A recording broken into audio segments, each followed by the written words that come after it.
I'm going to show you the most efficient way to fill and use a piping bag. So we'll get started. I've got my piping bag here. This piping bag came on a roll. I can reuse this piping bag. Once I'm done with it, I'm going to give it a wash out with some really hot water, and I can just turn it inside out like this, let it dry off, and I can get some more uses out of that, so they don't need to be thrown away after you've used it once. And I'm going to show you what to do. So I've got in this bowl, today I'm going to be piping some meringue. So I'm going to be making some little meringue decorations to go on some cakes. And I've got a piping nozzle here. I'm just going for a plain tip, just a plain round tip. So the first thing I'm going to do is I'm going to cut off a little bit off the end of my piping bag, maybe start with about 1 inch. Now start small because you don't want the nozzle to fall all the way through the hole, but at the same time you want the end of the nozzle to be completely clear of the bag. So I'll show you what I mean. I'm going to cut off 1 inch, and then I'll soon know if that's not enough and I can cut a little bit more. So I'm just going to take my nozzle, pop it into the bottom of the bag, and I'm happy with that. It comes clear of the bag, and that's a nice fit. And what I'm going to do now, I'm just going to take some of the bag at the base here and push it into the nozzle, okay? And that is going to create a nice little bowl for my filling, for whatever I'm piping, meringues, macarons, cake mixture into cupcake cases, whatever you're piping, it's going to stay in that bag while you fill it up. It's not going to start coming through the hole. The next thing I'm going to do is I'm going to fold over the top of the bag, okay? And creating a little bit of a lip at the top of the bag. That's going to help keep the top of the bag nice and clean, so you can work cleanly and work really efficiently. And it's also going to provide you with something to hold on to whilst you fill your bag. So also you could pop that into a jug, pop that into a measuring jug with the bottom bit in the jug, and then you can also fill up your bag like that. I'm going to hold on to it like this. And I'm going to take some of what I'm going to be piping and put it into my bag. So I've got some nice meringue here. I'm going to pop that in. I'm going to make sure that goes into the bottom of the bag. I don't want it to touch around the top of the bag here. I want to keep the top of that bag really nice and clean. I'm going to put a little bit more in.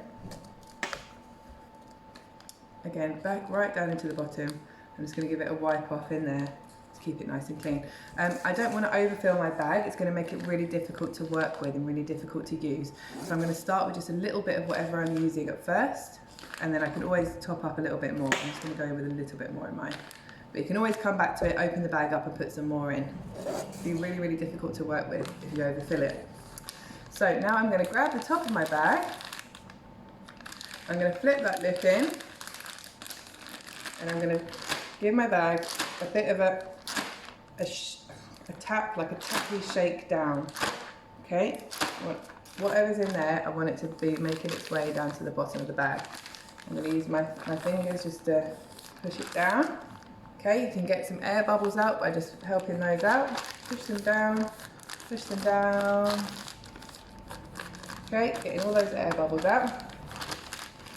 And I'm going to start I'm going to bring my bag together and I'm going to twist it. Okay, I'm going to twist my bag. Twisting.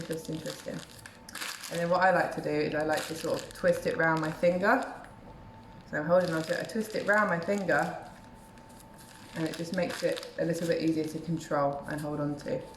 And I'm going to keep twisting that bag until it pops out of its little, until it pops out. So where we stuffed a bit of the bag into the nozzle, we can now let that start coming out, and I'm going to squeeze. I'm going to keep squeezing until I start to see something coming out the bottom, and I'm ready to go. So I've got it wrapped. I've got the twisted bit wrapped around my finger for a control, and I'm using the palm of my hand, the fronts of my fingers, and the palm of my hand to squeeze the bag. Okay, I'm not digging my fingers in. If you try and pipe with fingers digging in, you'll find that nothing comes out the end. Just doesn't do anything. You need to give it a really good squeeze with the whole of your hand. Okay. And then just a little quick bit on piping technique. So you can hold your bag perpendicular to the tray. And the technique for meringues in particular is, so squeeze, you're squeezing with the whole of your hand, not digging your fingers in. So it's squeeze, stop, and then up. So that's for like a little round shape. Or you could go squeeze, stop, and then get a little spiky one. And you keep going like this. So it's squeeze, stop, and up. Squeeze, stop, and pull up. Now, the bag is going to start getting a little bit empty as you go along. So you're going along, you're making your little meringues, okay?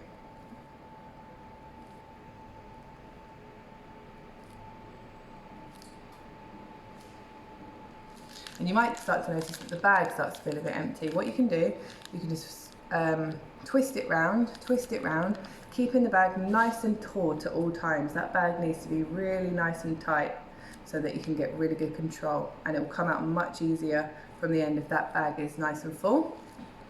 So you can keep going. I might make some little round ones actually. And you can experiment with different nozzles, different shape nozzles, different size nozzles.